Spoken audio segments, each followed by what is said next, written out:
అండి అందరికీ. మనందరికీ తెలుసు కదా హీరో విశాల్. ఆయన తమిళనాడులో ఒక ప్రముఖ హీరో. ఆయన తెలుగుకి సంబంధించిన వ్యక్తి అయినా గానీ ఆయన తమిళనాడులోనే ఉంటాడు. ఆయన తమిళ సినిమాలే ఎక్కువ చేస్తా ఉంటాడు. అయితే రీసెంట్‌గా విశాల్ ఎందుకు వార్తల్లోకి వచ్చారంటే రీసెంట్‌గా ఆయన ఆరోగ్యం మీద తీవ్ర స్థాయిలో అనుమానాలైతే వ్యక్తమవుతున్నాయన్నమాట. ఎందుకంటే అంత బలంగా ఉండే వ్యక్తి ఒక్కసారిగా ఆయన రీసెంట్‌గా కనపడిన విజువల్స్ అనేవి తీవ్ర స్థాయిలో అనుమానాలకైతే రేకెత్తిస్తున్నాయి. ఒకసారి అయితే మీరు ఆ వీడియో చూడండి.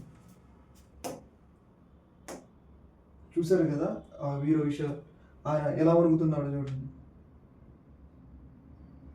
సరిగ్గా మాట్లాడలేకపోతున్నారు. చేయి మొత్తం వణుకుతుంది. సరిగ్గా చూడలేకపోతుంది.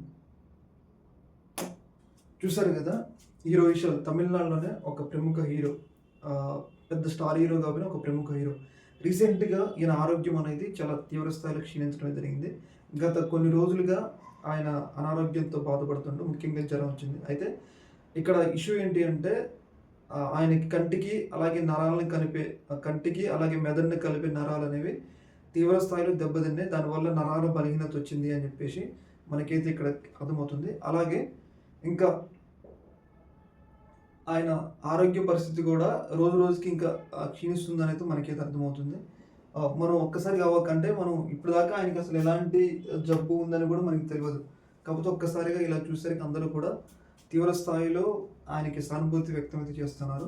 యాక్చువల్లీ ఈయన ఎందుకు బయటకు వచ్చిందంటే 2019లో ఈయన 2013లో ఈయన సినిమా ఒకటి నటించడం జరిగింది. కాకపోతే అది ఇప్పుడు పూర్తయింది అనమాట. 2 సంవత్సరాల తర్వాత పూర్తయింది. అయితే ఆ సినిమా ప్రీ రిలీజ్ ఈవెంట్‌కి వచ్చిండు. కాకపోతే ఇలా కనపడేసరికి చూసారు కదా ఎట్లా ఉంటుందో. అందరూ చాలా షాక్ అయిపోతున్నారు. హీరో విషయాలకి ఏమైంది అని చెప్పేసి. దీని మీద మీ యొక్క అభిప్రాయం తెలియజేయండి.